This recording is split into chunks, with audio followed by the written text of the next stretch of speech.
അഗ്നിജ്വാല A deep love story ഭാഗം 114.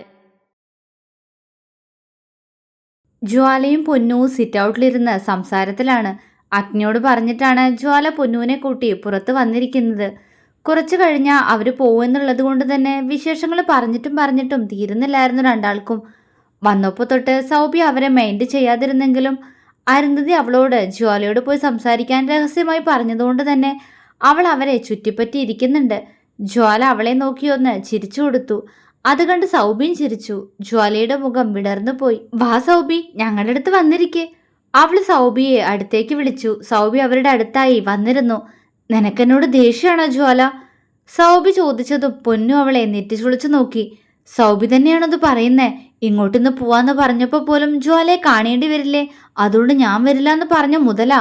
പൊന്നു കണ്ണു ചുരുക്കിക്കൊണ്ട് അവളെ നോക്കി. നിക്കെന്തിനാ സൗബിയോട് ദേഷ്യം? നിനക്കല്ലേ എന്നെ ഇഷ്ടല്ലാത്ത? ജ്വാല ചോദിച്ചു. സൗബി പെട്ടെന്ന് അവളുടെ കയ്യിൽ കയറി പിടിച്ചു. ജ്വാല അവളെ സംശയത്തോടെ നോക്കി. സോറി ജ്വാല, ഇനി ഞാൻ നിന്നോടൊരു വഴക്കിനും വരില്ല കേട്ടോ, അവള് പറഞ്ഞു. ജ്വാല അത്ഭുതത്തോടെ അവളെ നോക്കി. അവൾക്ക് ഇങ്ങനൊരു മാറ്റം ജ്വാല പ്രതീക്ഷിച്ചിരുന്നില്ല. സാരല്ല, എനിക്കൊരു ദേഷ്യമല്ല, ഇഷ്ടം മാത്രമേ ഉള്ളൂ, അവള് പുഞ്ചിരിയോടെ പറഞ്ഞു. ഒരു പുച്ഛച്ചിരി വിരിഞ്ഞുപോയി സൗബിയുടെ ചുണ്ടിൽ. ആരെങ്കിലും സ്നേഹത്തോടെ ഒന്ന് സംസാരിച്ചാൽ അത് വിശ്വസിക്കുന്ന അവളെ ഓർത്ത് ചിരി വന്നു പോയി അവൾക്ക്. അതിനെ അടക്കി നിർത്തി സൗബി തലതാഴ്ത്തിയിരുന്നു. ആരെങ്കിലും സ്നേഹത്തോടൊന്ന് സംസാരിച്ചാൽ ജ്വാല അവരെ വിശ്വസിക്കുന്നുള്ളതുകൊണ്ടാണോ സൗബി നിന്റെ അഭിനയം? പൊന്നു ദേഷ്യത്തോടെ സൗബിയോടായി ചോദിച്ചു. അവൾ ഞെട്ടലോടെ പൊന്നുവിൻ്റെ മുഖത്തേക്ക് നോക്കി. താൻ മനസ്സിൽ ചിന്തിച്ച അതേ കാര്യം. അവളൊന്ന് പതറി. എന്താ പൊന്നു നീ പറയണേ? ഒരാൾ ഇങ്ങനെ മാറുമ്പോ അതിൽ സന്തോഷിക്കല്ലേ വേണ്ടേ? പൊന്നു സൗബിയോട് ദേഷ്യപ്പെട്ടത് കണ്ട് വിഷമത്തോടെ ചോദിച്ചുപോയി ജ്വാല. നിനക്ക് എന്തറിയാം ജ്വാല? സ്നേഹം ഇപ്പൊ കിട്ടാൻ തുടങ്ങിയതുകൊണ്ട് എല്ലാരും നിന്നോട് കാണിക്കണത് അതേ സ്നേഹാണെന്ന് നീ കരുതരുത്. അല്ലെങ്കിൽ നീ തന്നെ ഒന്ന് ആലോചിച്ച് നോക്ക്. ഇവിടെ വന്നിട്ട് ഇത്രയും നേരമായിട്ടും നിന്നോടൊന്നും സംസാരിക്കാത്ത ഇവള് എന്തിനാ പെട്ടെന്ന് നിന്നോട് സംസാരിക്കുന്നേ? പൊന്നു പല്ല് കടിച്ചു. എന്തിനാ? ജ്വാല ചോദിച്ചു. അവൾക്ക് എന്തെങ്കിലും ഉദ്ദേശം കാണും അല്ലേ സൗബി? പൊന്നു പരിഹാസത്തോടെ ചോദിച്ചു. സൗബി അവളെ തുറച്ചു നോക്കി. നീ എന്നെ വിശ്വസിച്ചാലില്ലെങ്കിലും എനിക്കൊന്നുമില്ല, അവൾ പുച്ഛത്തോടെ പൊന്നുവിനോട് പറഞ്ഞു. പൊന്നു അവളെ നോക്കി കണ്ണുരുട്ടി. അത് കാര്യമാക്കാതെ സൗബി ജ്വാലയെ നോക്കി. ഞാൻ നിന്നോട് ഇതൊരു ശത്രുത കാണിച്ചത് എന്തിനായിരുന്നു? സത്യം പറഞ്ഞാൽ എനിക്ക് അറിയില്ല ജ്വാല. അതുകൊണ്ട് തന്നെ ഒരു മാറ്റം കുറച്ചായി ഞാൻ ആഗ്രഹിക്കുന്നുണ്ട്. നിന്നോട് മിണ്ടാനും കുറച്ചായിട്ട് കരുതുന്നുണ്ട്. പക്ഷെ ഇപ്പോഴാ സാധിച്ചേ. ഇത് ആത്മാർത്ഥമായിട്ടാണ് ഞാൻ പറയുന്നേ. നിനക്കെന്നെ വിശ്വസിക്കാൻ കഴിയെങ്കിൽ വിശ്വസിക്കാം. അത്രയും പറഞ്ഞുകൊണ്ട് സൗബി പെട്ടെന്ന് അകത്തേക്ക് കയറിപ്പോയി. ജ്വാല വിഷമത്തോടെ അവള് പോകുന്നതും നോക്കിയിരുന്നു. എന്തിനാ പൊന്നു വെറുതെ? അവള് പൊന്നുവിനോട് ചോദിച്ചു. പിന്നെ നീ വിശ്വസിച്ച പോലെ അവളുടെ അഭിനയം കണ്ട് ഞാനും വീഴണമെന്നാണോ? പൊന്നു ചുണ്ടുകൂട്ടി. അവൾ അഭിനയിക്കുകയാണെങ്കിൽ അഭിനയിച്ചോട്ടെ. ഇനി അങ്ങനെയല്ല, ഈ മാറ്റം ആത്മാർത്ഥമായിട്ടാണെങ്കിൽ അങ്ങനെ ആയിക്കോട്ടെ. എന്തായാലും ഞാൻ നിന്നോടല്ലാതെ മറ്റാരോടും കൂടുതൽ അടുപ്പത്തിനില്ല. അത് പറയുമ്പോൾ ജ്വാലയുടെ സ്വരം ഗൗരവത്തിലായിരുന്നു. അതെന്താ നീ അങ്ങനെ പറഞ്ഞേ? പൊന്നു സംശയത്തോടെ ചോദിച്ചു. നിന്റെ ദേവേട്ടൻ എങ്ങനെയാ ആക്സിഡന്റ് ആയെന്ന് നിനക്കറിയോ? ജ്വാല കണ്ണു നിറച്ചുകൊണ്ട് ചോദിച്ചു. പൊന്നു ഇല്ല എന്ന പോലെ തലയാട്ടി. കിച്ചേട്ടനാടി പാവന്റെ ദേവേട്ടന്. അതും പറഞ്ഞ് ജ്വാല മുഖം പൊത്തി കരഞ്ഞു. പൊന്നു പകപ്പോടെ അവളുടെ മുഖത്തേക്ക് നോക്കി. ജ്വാല, എടി എടി നീ ഇതെന്തൊക്കെയാ? പൊന്നു ഇടർച്ചയോടെ ചോദിച്ചു. ആക്സിഡന്റ് ആയി എന്നല്ലാതെ മറ്റൊന്നും ജ്വാല പൊന്നുവിനോട് പറഞ്ഞിരുന്നില്ല. ജ്വാല കണ്ണുകൾ അമർത്തി തുടച്ച് പൊന്നുവിനോട് അഗ്നി പറഞ്ഞ കാര്യങ്ങളെല്ലാം തുറന്നു പറഞ്ഞു. എല്ലാം കേട്ട് കഴിഞ്ഞതും അവളൊരു ഞെട്ടലോടെ ജ്വാലയെ നോക്കി. അവളുടെ കണ്ണുകൾ നിറഞ്ഞു വന്നു. ഏട്ടൻ തിരികെ ബാംഗ്ലൂർക്ക് പോയി, പൊന്നു പല്ല് കടിച്ചുകൊണ്ട് പറഞ്ഞു. ദേവേട്ടനെ പേടിച്ചിട്ടായിരിക്കും. എനിക്കിപ്പോ അങ്ങനെ തോന്നുന്നുണ്ട്. പിന്നെ അമ്മയ്ക്കും അറിയാന്ന് തോന്നണു ഏട്ടനെ അതിന്റെ പിറകിലെന്ന്. അടക്കിപ്പിടിച്ച സംസാരമൊക്കെ ഫോണിലൂടെ കേൾക്കുന്നുണ്ടായിരുന്നു. പൊന്നു ഓർമ്മ വന്നതുപോലെ പറഞ്ഞു. എന്തിനാ പൊന്നു എല്ലാവരും എന്നോടിങ്ങനെ? പാവല്ലേ എൻ്റെ ദേവേട്ടൻ? ജ്വാല വിതുമ്പി. എനിക്കിതെല്ലാം ആദ്യം അറിയാമായിരുന്നു ജ്വാല. എന്താ? പൊന്നു പറഞ്ഞതും ജ്വാല അവളെ മിഴിച്ചു നോക്കി. സത്യം ഞാൻ പറഞ്ഞേ. ഏട്ടന് നിന്നെ ഇഷ്ടമാണെന്നാ ഞാനും കരുതിയിരുന്നേ. പക്ഷെ ഒരിക്കൽ ഏട്ടനും അച്ഛനും മാമനും സംസാരിക്കുന്ന കേട്ടപ്പോഴാ എനിക്ക് മനസ്സിലായേ അവരുടെ ലക്ഷ്യം നിന്റെ സ്വത്തുക്കളാന്ന്. പക്ഷെ ഏട്ടന് നിന്റെ ശരീരത്തോട് ഇങ്ങനെ ഒരു മോഹം ഞാൻ കരുതിയില്ല. പൊന്നു ജ്വാലയുടെ കയ്യിൽ മുറുകെ പിടിച്ചു. ജ്വാല അവളെ വേദനയോടെ നോക്കി. എന്നിട്ട് എന്നിട്ട് എന്തെന്നോട് പറഞ്ഞില്ല? നീ അറിഞ്ഞ കാര്യങ്ങളൊന്നും? ചോദിക്കുമ്പോൾ ജ്വാല വിതുമ്പിപ്പോയി. ഞാൻ പറഞ്ഞാ നീ വിശ്വസിക്കുമായിരുന്നോ ജ്വാല? കാരണം നിനക്ക് ഏട്ടനെ വിശ്വാസമായിരുന്നില്ലേ? പൊന്നു ഗൗരവത്തോടെ ചോദിച്ചു. ജ്വാലയ്ക്ക് മറുപടി ഉണ്ടായിരുന്നില്ല. സത്യ, അന്ന് പൊന്നു ഇതൊന്നും പറഞ്ഞിരുന്നെങ്കിൽ ഞാൻ വിശ്വസിക്കില്ലായിരുന്നു. അവൾ മനസ്സിലോർത്തു. അത് പോട്ടെ, ഇപ്പോൾ നിന്നെ രക്ഷിക്കാനും സ്നേഹിക്കാനും അഗ്നിയേട്ടനില്ലേ, അതുകൊണ്ട് ഇനി കഴിഞ്ഞതൊന്നും ഓർക്കണ്ട. പൊന്നു പറഞ്ഞതും ജ്വാലയൊന്നും മൂളി. പിന്നെ പൊന്നു, ഞാൻ നിന്നോടൊരു കാര്യം ഇതുവരെ പറഞ്ഞില്ല. ജ്വാലയുടെ മുഖം പെട്ടെന്ന് ചുവന്നുപോയി.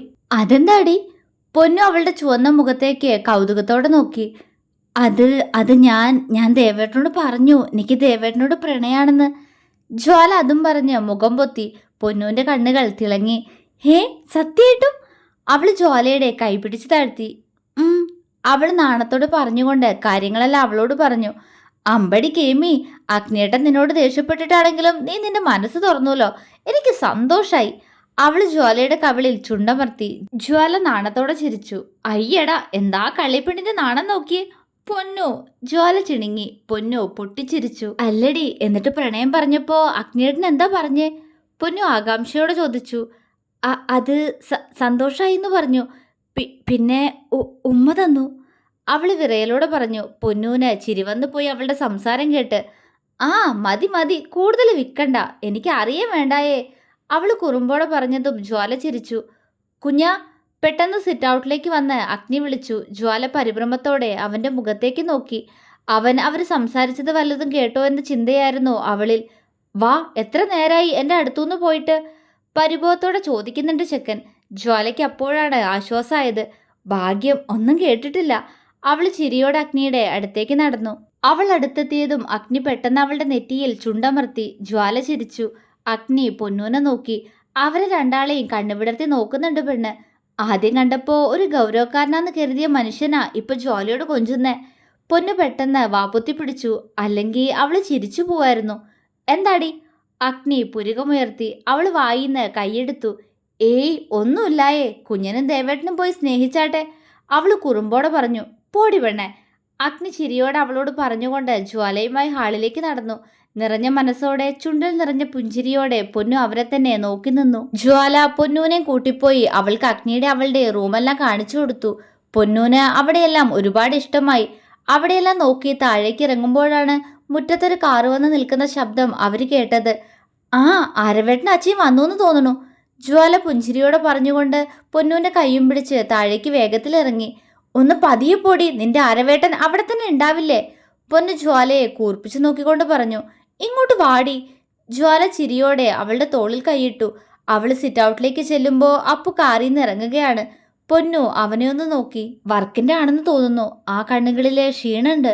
അവൾ മനസ്സിലോർത്തു. അവനിന്ന് നോട്ടം മാറ്റി. അപ്പു അപ്പോഴാണ് സിറ്റ് ഔട്ടിൽ നിന്ന് തന്നെ നോക്കുന്നവരെ കാണുന്നത്. മോഹന്റെ കാർ അപ്പോഴേക്കും കാർ പോർച്ചിലേക്ക് കയറിയിരുന്നു. അപ്പു എല്ലാവരെയും സംശയത്തോടെ നോക്കി. ഈ മാരണങ്ങളൊക്കെ എന്താ ഇവിടെ? അവൻ അംബികയെ അരുന്ധതിയെ നോക്കി മനസ്സിൽ പറഞ്ഞു. അപ്പോഴാണ് തന്നെ നോക്കി പുഞ്ചിരിക്കുന്ന സൗബിയെ അവൻ കാണുന്നത്. ഈ പല്ലി എന്തിനാ ഇങ്ങനെ നോക്കി ഇളിക്കുന്ന എന്നോട്? അവൻ മനസ്സിൽ പറഞ്ഞുകൊണ്ട് അവളെ നോക്കി പുഞ്ചിരിച്ച് അകത്തേക്ക് കയറി. ജ്വാലയിലേക്ക് അപ്പുവിന്റെ നോട്ടം പോയി. അവൾ അവനെ നോക്കി പുഞ്ചിരിച്ചു. അപ്പു അവളെ നോക്കി ചിരിച്ചുകൊണ്ട് അകത്തേക്ക് കയറാൻ തുടങ്ങുമ്പോഴാണ് ജ്വാലയ്ക്ക് പുറകിൽ നിൽക്കുന്ന പൊന്നൂനെ അവൻ കണ്ടത്. അതുവരെ വിടർന്നു നിന്ന അപ്പുവിന്റെ മുഖത്ത് പൊടുന്നനെ ദേഷ്യം നിറഞ്ഞു. അവൻ പൊന്നുവിനെ അതേ ദേഷ്യത്തോടെ നോക്കി. അവന്റെ മുഖത്തെ ദേഷ്യത്തിന്റെ കാരണം അറിയില്ലെങ്കിലും പൊന്നു അവനെ നോക്കി ചുണ്ടുകൊട്ടി. നാഗവല്ലി. അപ്പുവിന്റെ ചുണ്ടുകളിലെ ചലനം പൊന്നുവിന് പെട്ടെന്ന് മനസ്സിലായി. അവൾ ദേഷ്യം കൊണ്ട് വിറച്ചു. പോടാപ്പേട്ട. അവളും പതിയെ ചുണ്ടനക്കി. അപ്പുവിന് അവൾ പറഞ്ഞത് എന്താണെന്ന് മനസ്സിലാക്കാൻ ബുദ്ധിമുട്ടൊന്നും ഉണ്ടായിരുന്നില്ല. അവൻ അവളെ നോക്കി ദേഷ്യത്തോടെ പല്ല് കടിച്ച് അവളിൽ നിന്ന് മുഖം തിരിച്ചു. അവളും അതേപോലെ അവനെ കൂർപ്പിച്ചു നോക്കി അപ്പുവിൽ നിന്ന് മുഖം തിരിച്ചു. ഇതെന്ന് എല്ലാരും കൂടി ഒരു മുന്നറിയിപ്പില്ലാതെ ഇങ്ങോട്ടേക്ക്? കയ്യിലെ കവറ് തിണ്ണയിലേക്ക് വെച്ച് കാലിലെ ഷൂ അഴിച്ചു മാറ്റുന്നതിനിടയിൽ അപ്പു അരുന്ധതി അംബികയെ നോക്കി സംശയത്തോടെ ചോദിച്ചു. അഗ്നിക്ക് ആക്സിഡന്റ് ആയെന്ന് അറിഞ്ഞതുകൊണ്ട് വന്നതാ മോനെ? അംബികയാണ് അത് പറഞ്ഞത്. അവരുടെ മറുപടിയിൽ അപ്പു നിവർന്നു നിന്ന് അവരെ ഒന്ന് സൂക്ഷിച്ചു നോക്കി. എൻ്റെ ഏട്ടന് എങ്ങനെ ആക്സിഡന്റ് ആയെന്ന് നിങ്ങൾ അറിഞ്ഞോ? അവൻ അവരെ ചൂഴ്ന്നു നോക്കി. അരുന്ധതിയുടെ അംബികയുടെ മുഖത്ത് പെട്ടെന്ന് പരിഭ്രമം നിറഞ്ഞു. അതെന്താ മോൻ അങ്ങനെ ചോദിച്ചേ? അഗ്നിക്ക് എങ്ങനെ ആക്സിഡന്റ് ആയെന്ന് ഞങ്ങൾക്ക് എങ്ങനെ അറിയാനാ? അരുന്ധതി ചോദിച്ചു. നിങ്ങൾക്കറിയില്ലെങ്കിൽ ഇവർക്കറിയാം. എന്താ അറിയില്ലേ? അപ്പു അംബികയിൽ നിന്ന് കണ്ണു മാറ്റാതെ തന്നെ ചോദിച്ചു. അംബിക ഞെട്ടലോടെ അപ്പുവിന്റെ മുഖത്തേക്ക് നോക്കി. ഞാനെങ്ങനെ അറിയാനാ? അവരിൽ പതർച്ച. അത് കണ്ട് അപ്പു ചിരിച്ചു. അറിയില്ലെങ്കിൽ വൈകാതെ അറിഞ്ഞോളും. അവൻ പറഞ്ഞതും അംബിക അവനെ തുറച്ചു നോക്കി. അത് കണ്ട് അപ്പു ഒന്ന് ചിരിച്ചു. ഞാൻ വെറുതെ പറഞ്ഞത് ആന്റി, ഏട്ടൻ ശ്രദ്ധിക്കാത്തോണ്ട് അപകടം പറ്റിയേ അല്ലേ ഏട്ടാ? അപ്പു അംബികയോട് പറഞ്ഞുകൊണ്ട് അഗ്നിയോട് ചോദിച്ചു. അതെ, എന്റെ അശ്രദ്ധയാ. ആ, അതിന് വൈകാതെ ഞാൻ തന്നെ പരിഹാരം കണ്ടോളാം, അഗ്നി ഗൗരവത്തോടെ പറഞ്ഞു. ജ്വാല അവനെ പകപ്പോടെ നോക്കി. അത് കണ്ട് അവൻ ഒന്നുമില്ല എന്ന പോലെ അവളെ നോക്കി കണ്ണു ചിമ്മി. പക്ഷെ പൊന്നൂന്റെ ചുണ്ടിൽ ആ സമയം ഒരു ചിരിയുണ്ടായിരുന്നു. തെറ്റ് ചെയ്ത ആൾക്ക് ശിക്ഷ ഉറപ്പായിട്ടും കിട്ടണം അഗ്നിയേട്ടാ, അവൾ അഗ്നിയോട് പറഞ്ഞു. അവൻ പുഞ്ചിരിയോടെ തലയാട്ടി. സൗബി അവളെ സംശയത്തോടെ നോക്കി. തെറ്റ് ചെയ്തുന്നോ? അതിനിവിടെ ആരാ തെറ്റ് ചെയ്തേ? അഗ്നിയേട്ട ശ്രദ്ധിക്കാത്തോണ്ടല്ലേ അപകടം പറ്റിയേ? സൗബി അവളുടെ സംശയം ചോദിച്ചു. അതെ മോളെ, അത് സാരല്ല, എല്ലാരും അകത്തേക്ക് ഇരിക്കേ. ആ സംസാരം അവിടെ നിർത്താനായി അകത്തേക്ക് കയറി വന്ന മോഹൻ പെട്ടെന്ന് പറഞ്ഞു. അംബിക ഒന്ന് തലയാട്ടിയെങ്കിലും ഉമിനീർ വിഴുങ്ങിക്കൊണ്ട് അപ്പൂനെ അഗ്നിയെ നോക്കി. അവരുടെ സംസാരത്തിൽ അംബികയ്ക്ക് എന്തോ ഒരു സംശയം തോന്നി. കാരണം കിച്ചു അവരോട് അഗ്നിയെ അപകടപ്പെടുത്തിയെന്ന് മാത്രമേ പറഞ്ഞിട്ടുള്ളൂ. അവൻ അഗ്നി കണ്ടു എന്നുള്ള കാര്യം കിച്ചു അംബികയോട് പറഞ്ഞിട്ടില്ല. പക്ഷെ അപ്പൂന്റെ ഈ ചോദ്യത്തിൽ നിന്നും അംബികയുടെ നെഞ്ചിലൂടെ ഒരു മിന്നല് പാഞ്ഞുപോയി. അവർ പേടിയോടെ അപ്പൂനെ നോക്കി. എന്തു പറ്റി? ആന്റി ആകെ വിയർത്തൂലോ? അവരുടെ മുഖത്തേക്ക് തന്നെ നോക്കി നിന്ന അപ്പു ചിരിയോടെ ചോദിച്ചു. അംബിക പെട്ടെന്ന് സാരിത്തുമ്പ് കൊണ്ട് മുഖം തുടച്ചു. ഏയ് ഇല്ല, ഞാൻ വിയർത്തിട്ടൊന്നുമില്ല മോനെ, അവര് വെപ്രാളപ്പെട്ടുകൊണ്ട് പറഞ്ഞു. കണ്ടാലും മനസ്സിലാവുന്നുണ്ട്, അവൻ ചിരിയോടെ മറുപടി പറഞ്ഞുകൊണ്ട് തിണ്ണയിൽ വെച്ച കവറെടുത്ത് അകത്തേക്ക് നടന്നു. പോകും വഴിയിൽ അവൻ പൊന്നൂനൊന്ന് നോക്കാനും മറന്നില്ല. തെറ്റ് ചെയ്തവർ ശിക്ഷ അനുഭവിക്കണം പോലും. ഇവളിത് എന്തറിഞ്ഞിട്ടാ? ഇവളുടെ ഏട്ടൻ തന്നെ തെറ്റ് ചെയ്തെന്ന് അറിഞ്ഞുകൊണ്ട് എന്തായാലും ഈ ഡയലോഗ് പറയില്ല. അതോ ഏട്ടൻ ഇവളുടെ ഏട്ടനെ കണ്ടിട്ടില്ലാന്ന് കരുതിയിട്ടാണോ? ഇനി ഇവളും കൂടി അറിഞ്ഞിട്ടായിരിക്കോ ഇതെല്ലാം നടന്നേ? അപ്പുവിന്റെ മനസ്സ് പലവിധ ചിന്തകളാൽ ഉഴറിപ്പോയി. എന്താടോ? അവന്റെ നോട്ടം കണ്ട് പൊന്നു കണ്ണുരുട്ടിക്കൊണ്ട് പതിയെ അവനോട് ചോദിച്ചു. അവൻ അവളെ തറപ്പിച്ചൊന്ന് നോക്കി ഹാളിലേക്ക് കയറി. വാ മക്കളെ അകത്തേക്ക്. മല്ലിക ജ്വാലയോടും സൗബിയോടും പൊന്നൂനോടും പറഞ്ഞ് അകത്തേക്ക് നടന്നു. ജ്വാല പെട്ടെന്ന് അഗ്നിയുടെ അടുത്തേക്ക് പോയി അവന്റെ കയ്യിൽ ചുറ്റിപ്പിടിച്ചു. അവൻ അവളെ നോക്കി പുഞ്ചിരിച്ചു. അതിഷ്ടപ്പെടാതെ സൗബി അവളെ തുറച്ചു നോക്കി. എല്ലാരും കൂടി അവളെ തലയിൽ കയറ്റി വെച്ചിരിക്കുക. ഞാൻ ഈ വീടിന്റെ മരുമകളായി കയറി വന്നോട്ടടി, ശരിയാക്കി തരാ നിന്നെ ഞാൻ, ജ്വാലയെ നോക്കി മനസ്സിൽ ദേഷ്യത്തോടെ പറഞ്ഞുകൊണ്ട് സൗബി അകത്തേക്ക് കയറിപ്പോയി. പൊന്നു ജ്വാലയെ അഗ്നിയെ ഒന്ന് നോക്കി പെട്ടെന്ന് അകത്തേക്ക് വലിഞ്ഞു. അരുന്ധതി അംബികയും അവരെ ഒന്ന് നോക്കി. അഗ്നി ജ്വാലയുടെ തലയിൽ തഴുകിക്കൊണ്ട് ചിരിയോട് അവളോട് സംസാരിക്കുകയാണ്. എനിക്കിതൊന്നും അങ്ങോട്ട് ദഹിക്കുന്നില്ല ഏട്ടത്തി. നമ്മുടെ വീട്ടിലെ വേലക്കാരി, ഈ വീട്ടിലെ മഹാറാണി, അവളെന്ന് എൻ്റെ കാലിന്റെ ചുവട്ടിൽ തന്നെ കിടത്തേണ്ടതായിരുന്നു, അംബിക പതിയെ അരുന്ധതിയുടെ ചെവിയിലായി പറഞ്ഞു. അരുന്ധതി അത് കേട്ട് അംബികയുടെ കയ്യും പിടിച്ച് അകത്തേക്ക് നടന്നു. ഇനി പറഞ്ഞിട്ടൊന്നും കാര്യമില്ല അംബികെ, ആ നശൂലത്തിന് രാജയോഗ ആണെന്ന് തോന്നുന്നു. അതല്ലെങ്കിലും അവളുടെ തള്ളയ്ക്ക് അങ്ങനെ തന്നെ ആയിരുന്നില്ലേ? ഒരു ഗതിയും പരഗതിയില്ലാത്ത അവളല്ലേ നമ്മുടെ തറവാട്ടിലേക്ക് വന്നേ? അരുന്ധതി ചീറി. അതെ, പിന്നെ ഏട്ടത്തി, കുറച്ചു മുന്നേ ഞാൻ വേറൊരു സംഭവം കണ്ടു.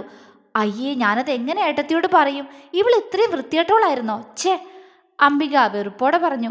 എന്തു പറ്റിയടി? അരുന്ധതി ചോദിച്ചു. എൻ്റെ ഏട്ടത്തി, നമ്മൾ ചായ കുടിക്കുന്ന നേരം ഞാനൊന്ന് ഹാളിലേക്ക് വന്നില്ലായിരുന്നോ? അപ്പോ ആ വൃത്തികെട്ടവളുണ്ട് അഗ്നിയെ പിടിച്ച് ഉമ്മ വെക്കുന്നു, അതും ചുണ്ടി തന്നെ, ഒരുമാതിരി ശബ്ദവും. അംബിക ദേഷ്യം കൊണ്ട് വിറച്ചു. ആണോ? നീ നേരെ കണ്ടോ? അരുന്ധതിയും അമ്പരന്നു പോയി. ആ, പിന്നെ കാണാതെ. എടി, അപ്പൊ അവര് തമ്മിൽ എല്ലാം കഴിഞ്ഞു കാണൂലേ? അരുന്ധതി സംശയത്തോടെ ചോദിച്ചു. പിന്നെ കഴിയാതെ, അവൻ എന്താ അവളെ കണ്ടുകൊണ്ടിരിക്കാനാണോ കെട്ടിയേ? അതൊക്കെ എന്നേ കഴിഞ്ഞു കാണും. അതല്ലേ ഇങ്ങനെ പരിസരബോധം പോലും ഇല്ലാതെ ഉമ്മ വെക്കുന്ന രണ്ടാളും കൂടി. അംബിക ആ നിമിഷം വീണ്ടും ഓർത്തതുപോലെ പറഞ്ഞു. ആ, അത് ശരി അംബികെ, പക്ഷെ ഞാൻ കരുതിയത് അവൾക്ക് ആദ്യം അവനെ ദേഷ്യായിരുന്നില്ലേ, അപ്പോ അവളിതിലൊന്നും സമ്മതിക്കില്ലാന്നാ, അരുന്ധതി കാര്യമായി പറഞ്ഞു. പിന്നെ ഇതിനൊക്കെ എന്തിനാ അവളുടെ സമ്മതം? അതൊക്കെ അന്ന് തന്നെ കഴിഞ്ഞു കാണും. അതാ ഈ കൊഞ്ചലൊക്കെ.